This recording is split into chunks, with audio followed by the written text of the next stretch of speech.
expert authority world, I want to ask you if you've ever gone through anything traumatic in your life. I know I have. And there's different degrees of this. And you might be harboring those emotions, those feelings that you might not be able to shake them. And what is it doing to your family, your personal life? I've heard for years that hurting people hurt people. And that's why I'm excited to have Cherie Trask on today's episode because she has gone through some horrific things in my eyes, but she overcame them. And that's the exciting part. And she's going to help you do the same. I'm going to bring her up right after we thank our sponsor. You're already the expert, but have you transformed your expertise into a tangible asset that will generate and qualify leads while increasing profit for you 24/7? And if so, how well are you promoting it? With the Expert Authority Effect publishing method, it's easier and faster than ever. Visit freebusinessbookpublishingcourse.com today to learn the 7 steps. Here she is, ladies and gentlemen, the new best-selling author of Surviving Silence, the lovely Cherie Trask. Cherie, how are you doing today? Hi, thank you for having me. I am great. Thank you.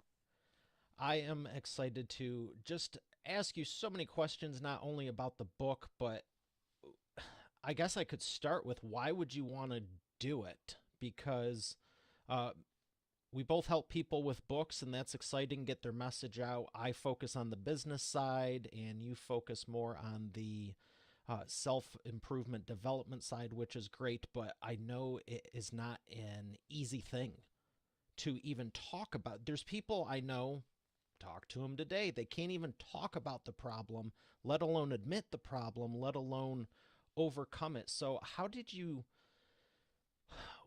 why did you decide that you want to help people with book publishing in self-improvement and just in your get over this stuff and get their message out on some of the hardest stuff in the world? Yeah, I think it's really one of those things where I didn't choose it, it chose me. It was Okay. through my own experience of trauma that my entire trajectory of what I thought I would be doing in the world completely shifted. I was only 19 when kind of the epiphany happened. So it's been a long time now. It's been 23 years, 22 years. And with that, once that event happened, which we can dive into, but once that event happened, everything Horrific in my event. everything in my body and everything else kind of just started aligning to this being the work that I was supposed to do. Okay. What for anyone who doesn't know, what were you thinking of doing beforehand? Yeah, so I actually got my first degree in visual communications for TV and film. I thought that I was going to be a stylist for set design and clothing. So that didn't happen. Okay.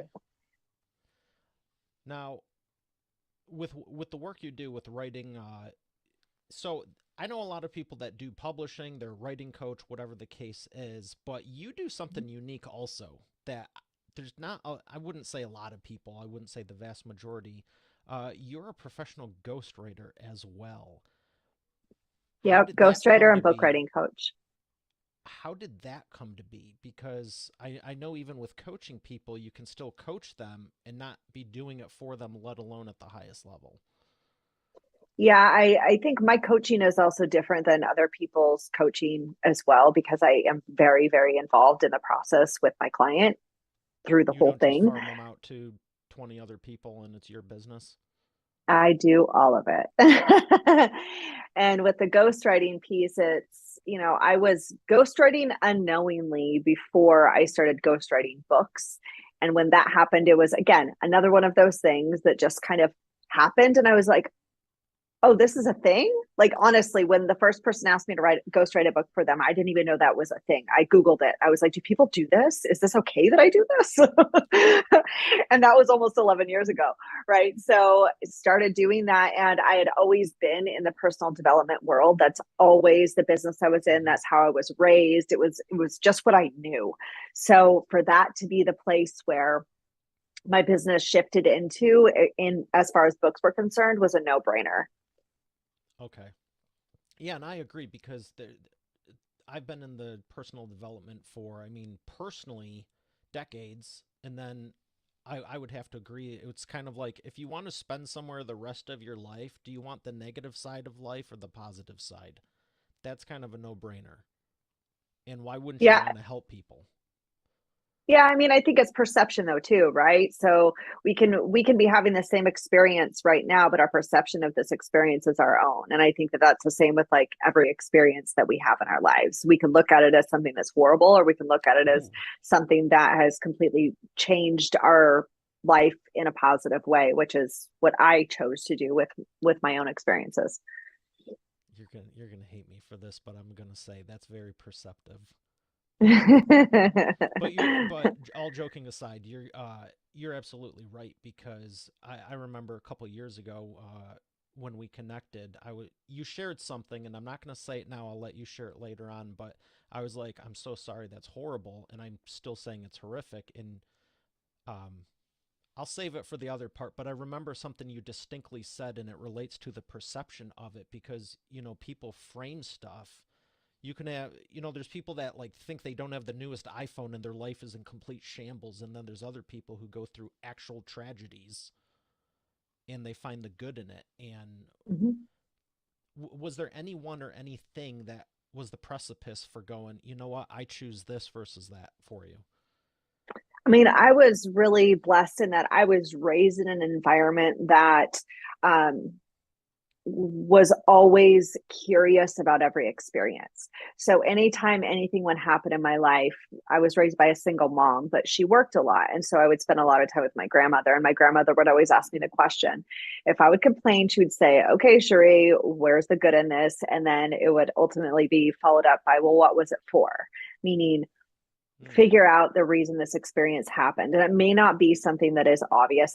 It may not be something that other people would necessarily perceive as a positive based on that experience. But she always encouraged me to find the silver lining, if you will. And I think because of that upbringing, when this experience happened, which we can get into for the viewers that have no idea what we're talking about, but I was sexually assaulted at 19. And when that happened, it opened up an entirely new way for me to begin to view the world, to view myself, to kind of shift my perception of each experience. And that night was pivotal for me in a million different ways. And I don't know how much you want to get into there, but because of the way that I was raised, that night that it happened, I literally walked out of the place where it happened into my car. And I did not move from that parking spot until I had forgiven the person who had just raped me. And that was because I had the tools from a young age to say, why did this happen? Help me understand. I know this isn't about me. It was not my fault. I didn't have the guilt, shame, and blame and all the things that a lot of survivors do. More so, I just wanted to be free. And I knew that to be holding on to that story and to be allowing myself to be a victim was keeping me from the freedom and joy that I truly wanted to experience in my life. okay, wow. Um, that's incredible. Not that it happened, but the fact that you framed it so quickly. And that's great. You had the tools, but A lot I of want people to, don't. yeah. Mm-hmm. And Mm-hmm. I'm just in shock because that's astonishing. And I want to ask you, because I want to be respectful, it's a sensitive thing. I want Mm-hmm. to dive as deep as you're willing to. So you say whatever Yeah. you want. I'm not doing any censorship or anything like that if that's what you were asking me or the viewers or whatever. But you share whatever you want. I just want to have a deep conversation with you. Yeah, I think the important pieces, and some people have asked me the questions about the specifics about the assault, and it's like it's irrelevant. It really doesn't matter. What happened was I was raped, right? So when that experience happened, and I was in college, and my entire world changed. Everything I knew to be true felt false. I felt like I was living in an alternate reality. I remember something to highlight just because I know that this is the case for a lot of survivors. And just a caveat here, a little bit of a trigger warning. If anybody has been through anything, just know that This is a safe space to listen, to feel seen, and to connect with somebody. And if it feels too triggering for you, please feel free to turn it off or fast forward. I'm not offended. This is your journey too. So, right after it happened, the person who had assaulted me just walked away. And I remember crawling into this bathroom, and my face was just streaked with mascara, and I was staring at myself in the mirror, and I was like, who is this person? I had no idea who I was looking at in the mirror. I didn't recognize myself. I felt like a stranger in my own body and mind, and I just wanted it to be over. And so when I walked out to my car, it was, me talking to God and saying, hey, I know we don't have conversations very often, but I really need some guidance here because I don't know what I'm supposed to do with this. What I'm asking is that you help me forgive this person so that I can be free. And I sat there, the rain was beating down on my windshield, and I just cried and cried and cried and cried and cried until I felt this wave of relief come over me to say, like, okay, I can forgive this person. The real forgiveness for me, though, wasn't about him. The forgiveness came because from that moment forward, I chose to remain silent for 3.5 years. Not because I felt like I did anything wrong, because I didn't. I knew that it wasn't my fault. But I didn't want to be seen as different. I didn't want the labels that came with it. I didn't want the stigma behind it. I didn't want all the questions around, like, oh, what were you wearing? Were you drinking? None of the, like, I wasn't drinking. I was wearing long sleeves and jeans. It was cold outside. I hadn't done anything. I literally walked in the door. He took me and it happened. So it wasn't a matter of me doing something wrong that could have been prevented. For whatever reason, this was part of my story. And I'm so grateful for it because it led me to the place that I'm in now. But I think a lot of people, just based on my own experience and people that I've spoken to over the last 2 decades about rape and trauma and abuse and anything of that caliber, is we attach a label to it and we make ourselves be bad, wrong, broken, damaged because of the experience that's happened. When really, what I would love people to shift into, and this is what this book talks about, is I would love people to start shifting into, holy shit, I made it out. I survived that. I did, that happened and I'm still here. Are you freaking kidding me? Like, that's amazing. So instead of getting stuck in the story from a place of, victim, allowing the story to be part of our experience without overtaking our entire experience and giving ourselves credit for the person that still exists now, the one that survived. One of the biggest things that I share with other survivors is, as they go through their journey, there's a lot of stuff, as you can imagine, that comes up, and it's allowing them to feel safe enough and give themselves permission to say, I am safe to heal. I am okay to be here. I deserve to be here. And I'm not going to allow society to dictate the happiness and joy and opportunities that I have because somebody else chose to pour their pain into me. Because it's never about the person who's been victimized. It's about the pain that the assailant is feeling, that they're then pouring into the person who becomes the victim or survivor, as I prefer to say. One of the things that I really encourage everybody that I speak to when they ask, like, I don't even know how to begin the process of healing, like, what am I supposed to do? Really understand that it is imperative to mourn the version of you that existed before the trauma occurred and allow yourself to meet this new version of you that may feel really uncomfortable and disorienting. But know that that person is just as, if not more beautiful than the person that existed before the trauma occurred. Because at the end of the day, as I said before, like, you are still here, you survived, you made it out, and you're choosing to thrive. You're choosing to move forward. Because a lot of people too, and I'm sure you've heard this a million times, is people will say, like, oh, get over it when we go through something, whether it's anything, right? Like, oh, just get over it. You don't get over rape. You don't get over trauma. We learn to move forward with it. So how can we do that in a way that feels empowering for ourselves, regardless of what society wants to label as the experience as, or what have you, and choose to live a life that is not only fulfilling, but exciting and aligned with the person that we are now and who we truly want to continue showing up in the world as. Wow, that's powerful. And I appreciate you going into detail with that because I remember, I think I can talk about it now when you said, I was like, I'm so sorry this happened. And you're like, thank you, but this has made me who I am. And I was just honestly furious and angry for you because my first reaction would not be to be going, all right, how can I forgive this in time? Mm-hmm, I mean, I'm a Bible believing Christian, and mm-hmm, I pray to God all the time. But my first reaction would mm-hmm, not be okay, okay. No, mm-hmm, it's a little different. Probably mm-hmm, not great, but mm-hmm, just going through, I got bullied as a kid, picked on for years, and so I wouldn't say it's anywhere near what you went through, but at the same time, it was traumatic. And then other stuff happened in eighth grade with family, and then 5 year 2017, I lost dad, and that took a while to get over. And every single time, what I'm hearing is, no matter what happens, you have the choice to go, how do I want to show up now, despite whatever happened.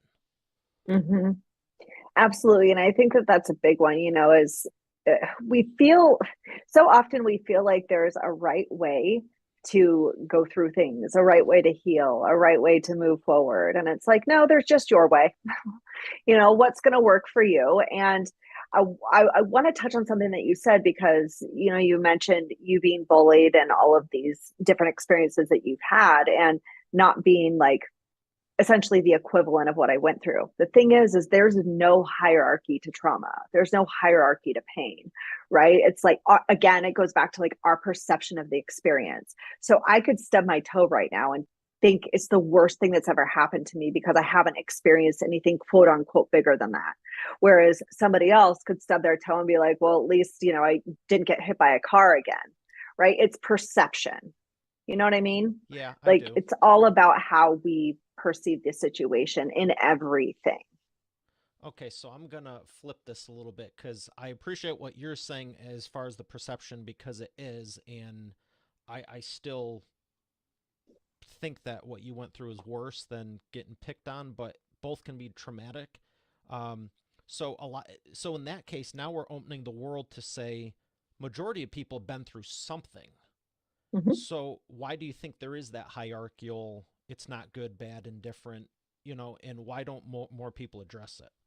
Do you think the world is the one who puts on, well, you went through this, so it's worse, and then this isn't as bad, so just deal with it, get over it? And I don't agree with that response either, because that's kind of insensitive, and multiple people have said it to me, and it's just like, do you like open think before you talk? It's like I almost wish you would have just stayed quiet because that Mm-hmm. was that like false sympathy, and then oh, okay, yeah, yeah, yeah. Mm-hmm. Well, these kind of things happen. Like, what was the point of that? Well, I think there are a lot of different pieces to what you just shared and the question that you asked as well. And I think a big piece of that is where to even begin here. But as a society, we have a lot of room to grow. There is a lot of room for our consciousness to take the front seat instead of allowing our egos to lead. So when people, and I do talk about this in my book, is like how to address conversations as a loved one of a survivor, because ultimately, not all, right? There's always going to be some people that are just kind of douchey, but for the most part, I do believe that people are good. And I do believe that people intrinsically want to help, especially if they're asking questions about your experiences. They're trying to connect in some way, right? They're trying to create relatability. Do they What just not people have the often, tools? They might not well, have the same tools. I think they're lacking the tools, or they are one of those people that simply, how do I even say this? So I think one of the biggest traumas that we have as an entire society is people don't listen to hear, they listen to speak. Mm-hmm. right? So that comes when we're talking about anything. It doesn't matter if it's rape, bullying, it doesn't matter, right? So if somebody is truly listening to hear you, the conversation, and I'm sure you can agree with this, the conversation is very different than if somebody were to listen just to speak, because their response is very different. So if somebody is coming to you and saying, just get over it, just get over it, just get over it, which we've all heard from time to time, I've learned, and I've trained myself to do this over the last 2 decades, is hearing that and saying, I can have compassion from where they're at. It's not personal, because it's not. Usually people's responses, I mean, some people, of course, will say something just because they, again, want to be a douchebag. But there are plenty of people that are just responding from a place of like, oh, listen to me speak, listen to what I have to say, right? And if you're tapped into yourself, when those responses are coming up. So instead of judging the response of like, I wish you would just be quiet, I wish you would have just kept your mouth shut, which I've had that same thought process sometimes. So I'm not judging that. But instead of that, how can we look at it and go, all right, I mean, they're having their own experience. Clearly, we're in a different conversation right now, and that's okay. I don't really need to go any further with this person's conversation. So moving on. You know what I mean? I do, and I'm just smirking because you're on this like level of I can be in the moment with them without judgment, and I'm actually caring more about them than they are about themselves or me. Yeah, yeah. Which can be a detriment at times. How so? Because I think it can be a detriment when you care about somebody more than they care about Oh, themselves, I can period. relate to that Right? 150%. Yeah. And there are plenty of people that are very just focused on themselves and what's in it for them and da da da da. And again, like it goes back to like our lack of consciousness in society now in 2022, which I think we've gotten better, but I see it every single day where I'm like, wow, this person's not present. So interesting. And it's not a judgment. I'm gonna It's like challenge you on so this. interesting. Did we Go really for it. get better as a society, or are more people just talking about stuff that matters more?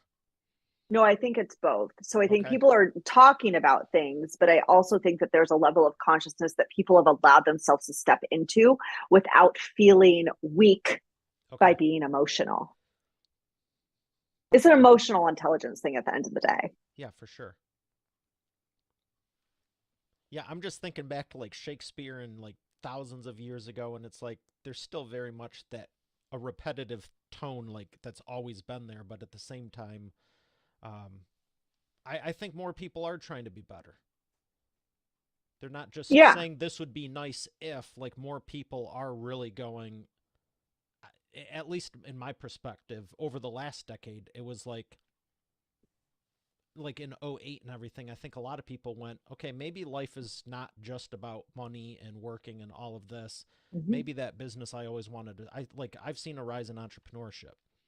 Mm-hmm. And I think there's more people doing that now more than ever. And especially, like you said, 22 moving forward, it's how can we be more family centered while still maintaining work, business, whatever the case is, because I don't think anyone's buying into the work 23 hours a day anymore is the key to No, happiness. absolutely not at all. And I think that there's something to be said about the people that are willing to break societal norms as a way to strive for deeper joy and fulfillment. Like, sure, could I bust my ass every moment of the day and have a completely different life? I could. And I've tried it, and I ran myself into the ground, and it was so not worth it. So I think that people are giving themselves permission. I also think that that's a really big reason why entrepreneurship, especially in like our generations and generations upcoming, is they don't like the way that things are done. So they're like, I'm going to do it my own way. And of course, there's a bit of rebellion in there. I'm totally one of those people. But then there's also the very real thing of like, you're telling me I have to work 12 hours a day. You can go, you know what, yourself. Like, not happening. It's not happening. So finding that balance in a way that really supports our highest and best as an individual, because when we're supporting our highest and best as an individual, ultimately we support the collective, but that has to be happening all of us together, right? And it's like, it's going to take the people that are like us, that are willing to say, I'm going to say the thing, I'm going to do the thing, I'm going to be scared and I'm going to do it anyways. That's going to inspire the other people. Like, oh, they did that, I can do that too. Okay, you're speaking directly to me right now. Mm-hmm. It's always fun to go into that new milestone, but yeah, that. How do you handle? Let me just ask you, how do you handle the fear and scared and all that when you go, I want to do this, I want to help more people, I want to be at that next level, I'm doing everything I should, but this is freaking me out again, even though I've done it dozens of times in the past. I let myself freak the F out. I freak out and then I put my big girl panties on and I say, okay, how do I make this happen? Kind of like that. I got the first part right. Big boy panties, whatever. Um, okay, so you just do it. Great. Yeah. So let me go back to the ghostwriting because now that we know the 19, you said 3.5 years, that puts us now, you're 22, 23. How did you start writing? You said you didn't even Yes. know you were ghostwriting. Yeah. So what I meant by that is, so my assault happened at 19, which also resulted in an ectopic pregnancy. So I had a host of issues that came along with that. When I first shared my story was 3.5 years later, and it was Okay. on a date. And I ended up dating that guy for 11 years. Through those 11 years, I spent 9 of which in and out of the hospital continuously. So sick all the time. And doctors were like, I don't understand what's happening. So writing was my safe haven. It was what I continued to come back to. It's the place where all my secrets lived. And I now call it Our Secrets Keep Us Sick, because I was sharing pieces, but I wasn't sharing all of it. And Mm. let me just put a caveat on that to say, like, to make an impact does not mean you have to air your dirty laundry to the world. It doesn't mean you have to get on podcasts or write a book or anything like that. When I say be brave enough to share your story, what I mean is it could be sharing your story with yourself, getting honest enough with yourself to say these things happened. It could be sharing it with your best friend, share it with your dog.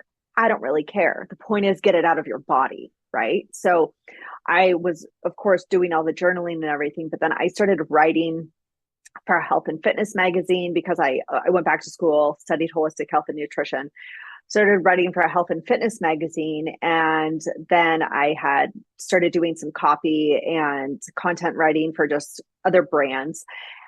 And I had met somebody at the gym who was like, hey, I heard that you had a background in autoimmune disease. Will you ghostwrite a book for me on autoimmune disease? And I was like, I don't even know what that is. What's ghostwriting? So I was like, yeah, totally, because I'm an entrepreneur. And I say yes, and I figure it out later. Build the So I plane on the way Googled, down, right? exactly. I Googled what is ghostwriting. I did not know it was a thing. Um, Not for books, anyways. Like, I thought people wrote their books. I actually believe that. It doesn't really happen so often.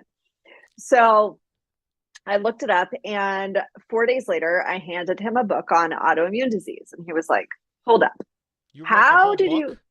in 4 days? He was like, how did you write a book in 4 days? And I was like, I mean, Right? it might be crap. So you should read it. If you like it, we can have a conversation. But to be fair, I've never done this before. And he's like, you've never done this before? I was like I said, you should read it. So he read it and This he is the loved rough it. draft of the manuscript. Yes. He read it and he loved it.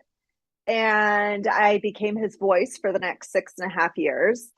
In the process of that, I was ghostwriting for other brands, doing VSLs, video sales letters, copy, content, all these things for all of these different brands. And I really found that books and vulnerable stories are what called to my soul. It's what made me feel alive, because I knew that I was ushering impact through Mm-hmm. story. And that, I mean, it's been almost 11 years now that I've been doing ghostwriting and now book coaching as well. and helping people get their stories out, but it is never the avenue that I thought that I would be going down at all. Now, when you did it the first time, did you just take your existing knowledge and put something together using reference, or did you have any conversations with him, whether it was on the phone interview, some virtual conference thing? Um, So this experience is very different than any other book that I have done since, in that I took my knowledge and put things down on paper. And now looking back, reading that book, I'm like, that is embarrassing. I will never share what book that was in my life. That is I was going to ask horrible. you because It's it not sounds happening. interesting. No, it's not happening. Number one, we unpublished it because from that point, I ghostwrote a book for him for a major traditional publishing house. And we wanted to take some of that content to put into this new book. Okay. So we had to unpublish to make that happen. This was years ago now. But regardless, like typically the way that it would work is there's a bunch of interviewing that happens. There's a bunch of personal stories that come in from the author. There's a sequence in which things are told. This didn't happen that way. This was very much like, here's the knowledge, here's my background, meaning the author's background, um, blah, blah, blah, whatever. I would never do it that way, knowing what I know now. But hey, it got me to where I am in some degree. So grateful. Nice. Yeah, because the way you said it, when you said 4 days, Yeah. um, I wrote one of my books in five, Mm-hmm. and it was because it was all me. You have no timelines. You're not Mm-hmm. limited to you know, whether it's a 30-minute conversation, 60. The beauty of doing it yourself is you can just go nuts, and it's awesome. Mm-hmm. It's a lot of fun. You get in this flow state. It's awesome. Mm-hmm. However, when you said the 4 days, I'm like, she couldn't have done multiple conversations. I mean, the time commitment wasn't there. So compared to that, how do you handle it now? Do you have conversations with people to support and supplement the info, or are you just looking everything up straight up? Oh, oh no, I don't write boring books with facts and all that stuff. I don't do that. Nope. So the way that I do it is it's my very own process. So I won't give away all the goods, but I will say that when I'm ghostwriting for a client, there's a series of upfront interviews that take place. There's a structure that I have in place that Okay. they green light what's going in. As we go through the process, if I need additional information to support the story that they're wanting to convey, those are conversations that are had. Still, the process is quick. I mean, it's not 4 days because that's ridiculous. And I yes, was you gonna ask you. It sounds like it might not be a 4 day know. process. Well, and I would never do that anyways. Like it doesn't even make sense. If I bet you, maybe I'm wrong, correct me if I'm wrong, but a book that you wrote in 5 days, did you read it afterwards and go, that's the best thing that's ever been written? No, you were After probably you have to like, edit this it, can be improved. you have to edit and polish it. But Yeah. yeah, yeah, you need to for sure do the next steps. But it was Well, I will eighty say eighty for percent of the most, way there. It wasn't finished, but right. it And I will wasn't say like my for first one most that took people, 2.5 or 3 months to write. right. And I will say for most people, their books will take longer than a week. Let's just say that. So I'll say the publishing takes longer, but you Yeah, can. yeah, So I just literally meant verbatim the writing portion of it. yeah, That yeah, yeah. Right. I believe based on my experience that can you write a book in a week? Yes. 100%. For most people, is that the best means to their book being done? No. Depends on their goal. I know some people that just want it to be on Amazon and if they have an event this weekend, they just want to go look at me. But if you really want it to be Right. content But if you filled want it and to good be and useful, exactly, like we suggest, yeah, it's going to take a little bit longer yeah. for Not to sure. say it can't be done. But should it? It's just my recommendation, right? I actually have used this quote in some of my books, and it's from one of my.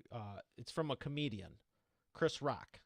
He goes, "You can drive a car with your foot if you want to, but that don't make it a good idea. Exactly. Can it be done? Yes. Should it be done? Well, that depends. So, Questionable. yeah. Yeah. So you Mm-hmm. have a more formal process you take them through now, and I wasn't expecting every Yeah. last detail, but I know you've been doing it. We've talked about it times Yeah. before, and um, I have to ask you. So the people who do interviews versus ghostwriting versus people get on the phone, how would you define ghostwriting? Because there are Uh, so many freaking variations of it now. And I see yes people and no. all the time that say, okay, so good point. Yes and no. Mhm. So professional ghostwriting versus someone who says, I'll talk to you for 30 minutes or 90 minutes, 120 minutes, we'll turn that into a book. Are they That's called ghostwriting? transcription. That's Okay. transcription. So, ghostwriting is being able to take your author's story and whatever it is that they're wanting to convey and interweaving words, stories, whatever content needs to be in there to be able to actually make it an engaging book. You know, a lot of people think, oh, I have all these blog posts, I have these videos, I'll transcribe them and make them a book. Those might be pieces to a book.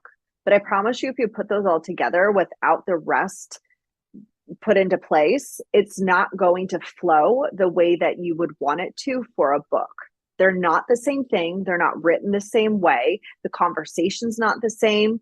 And I'm specifically talking about transformational nonfiction because in transformational nonfiction, you are having a conversation with the reader. You are looking to create an impact from a personal experience story, even if it's business related. Like I just ghostwrote a book for somebody and he wanted to tell the story of how he took this business from $4 million to $40 million, and he also wanted to share a lot of his personal journey from being a kid up to this point where he's in his 40s now, because he wanted something to give his daughter when she was older to say, like, this is essentially your dad's life, right? So, like, did he want to create an impact from it? Of course. Like, he's done some really incredible things in his business and he wanted to share vulnerable pieces, which is something very new for him, something he had never done, something that felt really scary and made him want to pee his pants. So it was like, yes, this is perfect. So he was not a writer by any means. He had stories that he wanted to share. He had no idea how the heck to share those stories. And his book comes out next month. So there you go. That's awesome. Congrats to him Thank you. and Thank you. you because that sounds like a Yeah. good read. Yeah. He's pretty excited and I'm stoked for him. Yeah, and I'll also add in the blog post you write at different times. If you have a year's worth of blog post, by all means, they're great. You know, they're like the raw ingredients in a cake recipe or something. Like they're gonna help, but who you were 12 months ago is not who you are now in the frame of mind and everything. So Yeah. I I mean, that's like when I have coaching clients that come to me and they say, I've already started writing it. I have like 3 chapters, da da da da. And I'm like, great, throw it away. They're like, excuse me. right. I'm like, we're starting over. It's remind me of there's this meme and it's like how much is it for this whatever, and it's like, well, how much work, it's like if you've done 1 day's work it's this much, if you've done 1 week's work it's this much, if you've done a month's work it's this much, and it kept getting higher the more Mm-hmm. you touched it. Yeah. I think it was like a car repair thing. Yeah. It was like, I mean, I it makes tried sense fixing this but it didn't work, can you fix it? It's like, oh dear god. now um that it's a mess. I don't know Right. what this pile of screws does. No, I Yeah. appreciate you answering that because there's so many people that say I'm a ghostwriter, and I'm like, really? I know a handful of them, Hmm. and you're one of the better ones that I know, and Thank you. that's been doing it professionally and everything. And I'm like, yeah, I don't think so though. Like, I loved your remark when you go, yeah, that's called a transcription. It's like, okay, you're a ghostwriter. Right. Right. You dropped it into YouTube and it did it for free. Yes, okay, way to Yeah. work. And it's not to say that that's not valuable, right? Because some people, that process is like, I don't know how to do that. That's amazing. Get the support. I'm not saying there's anything wrong with that, but like true ghostwriting, you need to be writing.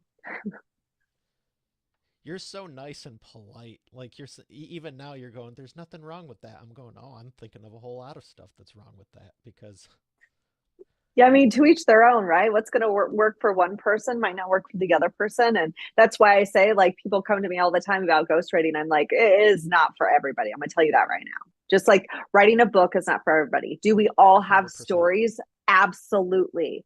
Are they all worth sharing? Probably in some capacity, but it may not be a book. So is it book worthy? Maybe. Is it story worthy? Probably. Okay. And how long should someone expect? Are you talking, since it's not 4 days, they need 7 or 8? No, so when I work with my coaching clients, it's a 3-month process Okay. through writing the entire manuscript because we do weekly calls. They're doing a lot of the writing. I'm doing some stuff on the back end. And then when it comes to ghostwriting, again, like it's usually 3 to 4 months to write it, but it's all dependent on the author's, Time frame goals when they want to launch it. availability. Well, availability more so Oh, actually, okay. because I tell them up front, like if you want this to launch in fall, we need to start way ahead of that because things come up, edits come up, publishing delays, printing delays. Like there are things to take into Paper, ink. consideration. All the things. Yeah. Yeah. Okay. So ghostwriting is more so like I tell them give it Customized. 6 months, but it's usually 3 months. So it just depends. Yeah. Okay. Well, appreciate the insight. So, with all the books you've done and all the writings you've done, what made you decide now you want to do your own? And I see something behind you. There we go. And I know you have one right there. Right One, here. two, three. Woo, woo. Wait, where does it go? I'm mirrored, so I can't Angle it. I There we can't go. tell. There you You're go. good. Yeah. Yeah.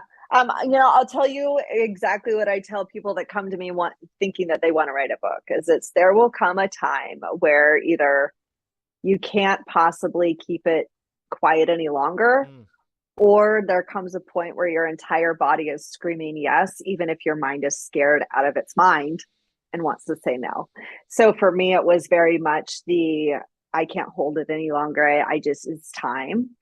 I had made the excuse for many, many years, what I now know is an excuse for many, many years that I just don't have the capacity to write my own story and to help other people write theirs. And there is partially a truth to that because a lot of my clients are sharing very vulnerable stories within their books that I'm an empath and I take on a lot of energy. So same to here. do that with mine and then other people's was like, I don't know that I can do that. But there came a point where I was like, I know that it's the time to do this. My whole body is telling me. So I had to prioritize it and take things off my plate, including clients, off my plate to be able to make this happen, prioritize it, and get it out into the world. I launched it on October 15th of this year, which was the anniversary of not only my assault, but also the same day a year later that my father passed away. Sorry. No, that's okay. Thank you. I mean, things happen and it is what it is, but I wanted to create a different memory from that date. I can relate to that. September 11th. I think we all know what that means. And when I Mm-hmm. decided to move forward with this show 400 plus episodes ago, freaked out of my mind, I made the first call to the first guest. And I go, you know what? I want to put a little bit of good in there. And I did the same thing. So, Awesome. yeah, I remember I was waiting for it to come out because I knew about it. I was ready to get it. And you're like, the 15th, the 15th, the 15th. Mm-hmm. Yep. So that you anchored it with a new memory. Absolutely. Do you suggest everyone does that, like launch it on a special day? No, I mean, when people ask me, how do I know when to launch? Number one, the best time to publish a book is going to be spring or fall. It's not to say you can't publish it in summer or winter, but the best times are spring and fall. Um, Let me pause you right there real quick. Why? yeah, that's across the board. You talk to any publisher, that's what it is. It's part of the publishing world. I don't know why. My Okay. guess is I that didn't know part if of you it had is some grand reason. I would just assume like no, summer people are doing school's stuff. out, Yep. people are busy, and then the holidays is my guess, but it's across the board. Yeah, It's one reason I spring and started fall. taking even the first week off of January and taking an extra week off before Christmas because it's just Hmm. like you can tell when the ebbs and flows are. Yeah, It's like you can't reach that's someone for definitely, 3 months, then all of a sudden 15 people. Oh, hey, how have you been? How's it? Really? yeah, Really? yeah, Yeah. yeah. I agree. I just didn't know if you had like, oh, the reason is because of it's basically everything we're talking No, about. It's just people's normal it's cycle. publishing trends. Yeah. Yeah, I heard about the New York Times also. The reason it's always on a Tuesday, not just for spring and fall, is because the first week sales are always calculated Sunday and Monday. So for your Mm, best chance, I was like, oh, that's interesting. yeah. So New York Times. Yep. and all the other list as well. Like they do the 7 days calculating the sales and everything. So, but I've seen people. We've even done some Tuesdays and Wednesdays, and all of our stuff is through business, so it's usually during the week. But Yeah, obviously, you can be a success on Saturday too. you can. And you had an epic book launch party too. I've been seeing that. Yeah, it was just for friends and family, like small, intimate little gathering just to kind of celebrate. As much as I love celebrating and I love birthdays and I love milestone events, I'm not huge on being the center of attention when something's done for me.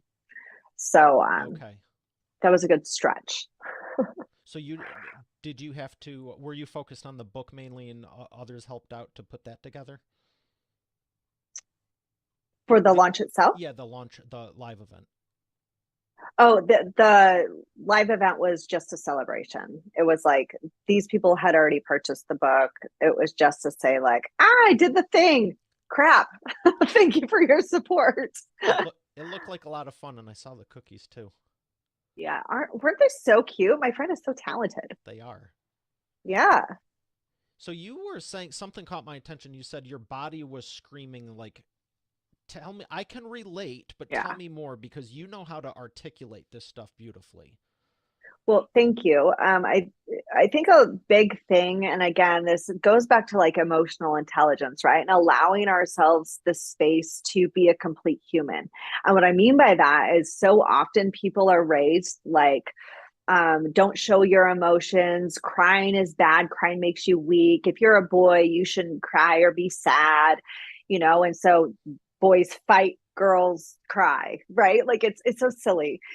But one of the things that I've gotten pretty good at, I'm not a master yet, but is really tapping into the felt sense of my emotions. So if something comes up, I have some training in somatic therapy.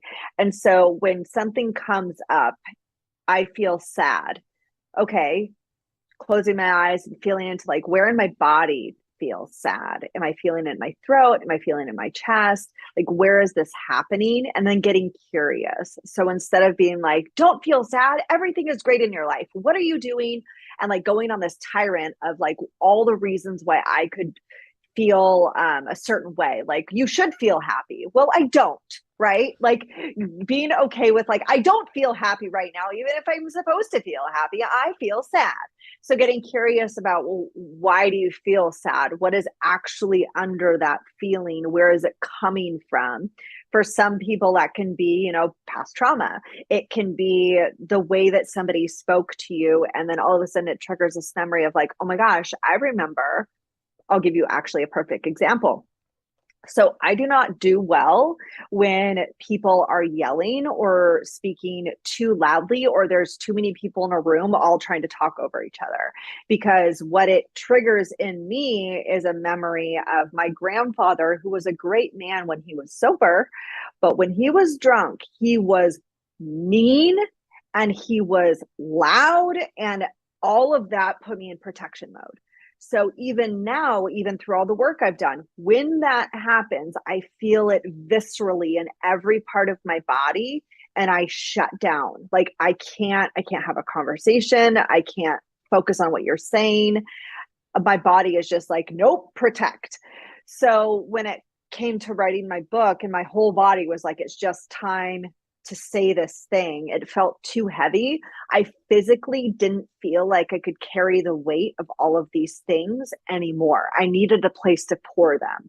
So in order to pour them into a place, I was like, well, how can I pour them into a place that's actually going to create a positive impact for somebody, even if it's one person? And I was like, duh, it's time. So it was time, right? I wrote the book. Now, didn't I say you can articulate that better? Yes. You just did, and that was done Okay, good. artfully. Okay, good. because every time I've done one, and I'd have to say every one of our authors, there's always some, oh, I even said it to you when we tried connecting the first time. And remember, I said weird stuff will happen. We Yeah, every time without fail, and yeah. but I've never. I'm always curious, and I love learning. But there's a lot of stuff I don't know. That's why I was like, even with the ghostwriting, I'm like, how would you define it since you've been doing it over a decade? Because Yeah. everyone's got their own opinion, which is whatever. Yeah. So I felt it, but you just said it so artfully, I'll say. Um, Mm. so you shouldn't force it, but when it's time, it's time. Yeah. And also get curious about like, am I saying it's not time right now because of fear? Or is my body actually saying it's just not time yet? Because you'll notice when you're forcing anything, I don't care if it's writing a book or something Or else, when running you're from it. forcing it, yeah, when you're forcing something, it often takes longer than it needs to, or it's incredibly uncomfortable in like a in a not a positive way because I like discomfort, but like it's grossly uncomfortable.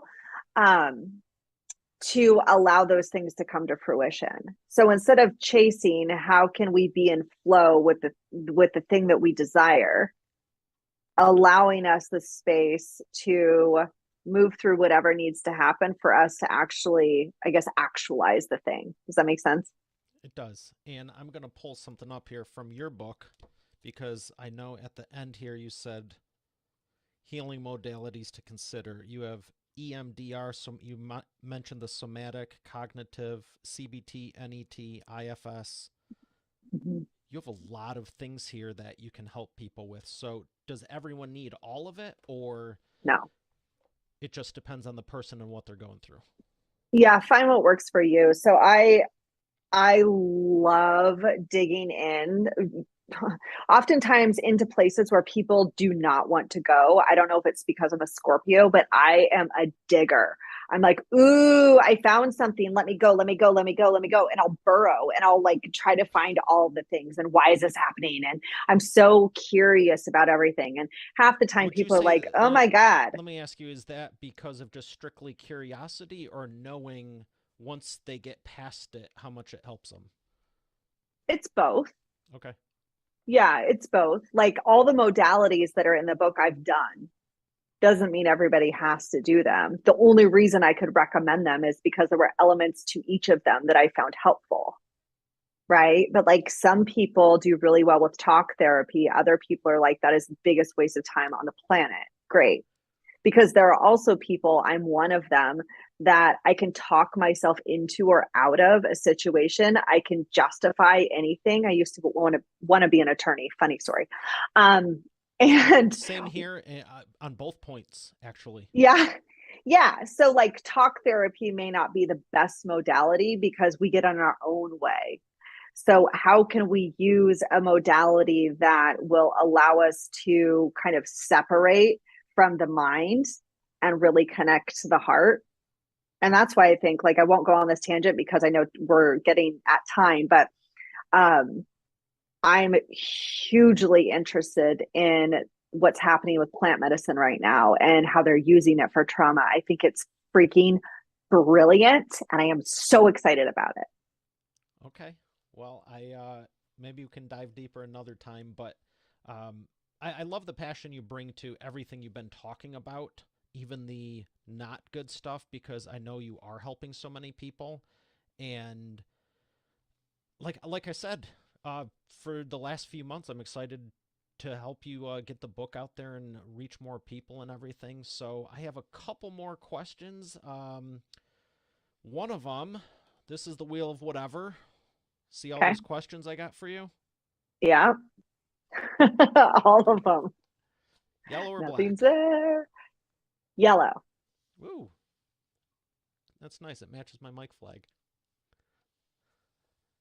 All right. So my question for you is, do you have other books that you're going to be coming out with that you haven't told anyone about yet? No, I have no desire at this point to write a second book. I What? said what needed to be said. Okay. Yeah. But when you are ready, it's just gonna If that ever happens, I will know it in my body, but I am very happy helping other people share their stories. excellent. So this is my little thing I came up with years ago, the wheel of whatever, and it basically gives me carte blanche to ask whatever. And I've actually had people reveal like what they're doing next quarter, next year. I actually had their staff email me before the episode was even over. They're like, we had no clue about the new products that were coming out. How'd you get them to say it? So Yeah. what? Let me rephrase it then. What? Do you have any surprises you want to share with us? Do you have? Well, next month I am speaking to a group of 3,500 people, which I'm Congrats. very excited about. Thank you. About taking, I guess, taking their stories to another level. So being able to write a book that actually Impacts. engages the reader while Okay. making an impact. Yeah, That's like awesome. really connects. And I am in the TEDx application process right now. So if all goes well, I will have at least one TEDx talk next year. Congratulations. That's huge. Yeah, and Thank I you. love that you really do have a heart for this, not just with people, but there's so many people I think nowadays that they just do a book as another like trophy thing, or it's only about the money or something, and it's like it's so much more powerful if you let it be. And I think a lot of people have watered it down. So thank you for being one of the good ones who's doing it the right way. Yeah. We're going to thank our sponsor real quick and come back for the imperfect action round. Every business needs a book, including yours. Visit freebusinessbookpublishingcourse.com today to learn the 7 steps to publish and promote your nonfiction lead and profit generating business book in 8 weeks. Once again, that's freebusinessbookpublishingcourse.com. And we are back with the imperfect action round. Cherie, are you ready to take imperfect action? Let's do it. I got 3 questions for you, rapid fire, 60-second or less. The first one is, what is the fastest path to the cash? Authenticity. What's the, Number 2, what's the biggest problem you see your audience making and the fastest way for them to fix it? Throwing every piece of their story but the kitchen sink in a book. Fastest way to solve that is to create a working outline and get support to help you. Agreed. Number 3, what is the best way to maximize customer lifetime value? Authenticity. Build those relationships. Don't be a robot, be yourself. Yeah. All right. We've talked about how awesome publishing is, and I think we both agree. What books would you recommend to Expert Authority World that have helped you? Surviving silence. Yes, this one. I read a lot of relationship books because, again, like I find it so important. So, Attached, Becoming the One. She is a client of mine, and I really just she's brilliant. Her and I did not ghostwrite her book. She wrote her book. Her book's amazing. I'm looking at my bookshelf right now. Oh, The Body Keeps the Score. I Amazing book. Yeah. The Biology of Belief. I'll stop there. I can keep going, but Okay. You want to throw in one more? yeah. This For is why the cover ladies design's out there, important. yeah, Wild Feminine. Wild Feminine. Wild Feminine. Okay. Mm-hmm. Thank you for those. Where would you like people to learn more? You can go to my website, cherietrask.com, or you can find me on social media. I'm at Cherie Trask on all of them. Cherie, it's been an absolute pleasure. I really Thank you. enjoyed this, and I appreciate your time. So thank you for sharing. Yeah, absolutely. Thanks for having me. All right, Expert Authority World, we have another great episode here today. I will see you on the next one. Have a great day.